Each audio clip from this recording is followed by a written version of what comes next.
அனைவருக்கும் வணக்கம். நான் உங்கள் சகோதரி முனைவர் திலகவதி. நாம இன்னைக்கு பார்க்கக்கூடிய தகவல் என்ன அப்படின்னா, பழந்தமிழர்களுடைய விளையாட்டுகள் பத்தி தான் பார்க்க போறோம். பழந்தமிழகத்துல வாழ்ந்த மக்களோட அந்த குழந்தைகள் தெருவுல மணல் வீடு கட்டி விளையாண்டாங்க. அடுத்து 3 சக்கரங்கள் அடங்கிய தேரை உருட்டி விளையாண்டாங்க. பவள பலகையில 2 யானை பொம்மைகள், அதாவது ஒரு யானை மற்றொரு யானையை குத்துவது போல செதுக்கி அதை அந்த பலகையில பொருத்தி வச்சு அவங்க விளையாண்டாங்க. அடுத்து குழந்தைகள் கிளுகிளுப்பை வச்சு ஆட்டி விளையாண்டாங்க. குழந்தைகளுக்கு அம்புலியை காட்டி பெற்றோர்கள் சோறு ஊட்டினாங்க. அது போல அந்த சாதத்தை உண்ணக்கூடிய அந்த குழந்தைகளை பார்த்து சந்தோஷத்துல அவங்க கன்னத்துல முத்தம் கொடுக்கறதும் வழக்கமா இருந்தது.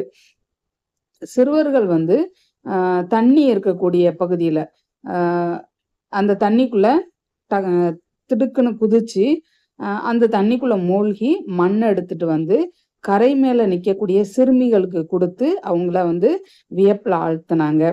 இளைஞர்கள் எல்லாருமே ஏறு தழுவக்கூடிய அந்த விளையாட்டுக்களை விளையாண்டாங்க.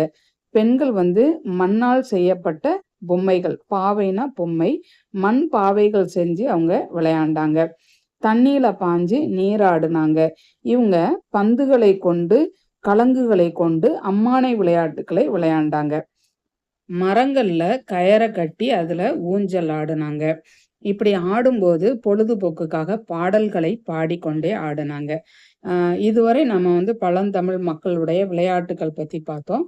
மேலும் ஒரு நல்ல தகவலோடு உங்களை சந்திக்கிறேன். அதுவரை நன்றி கூறி விடைபெறுகிறேன். நன்றி, வணக்கம்.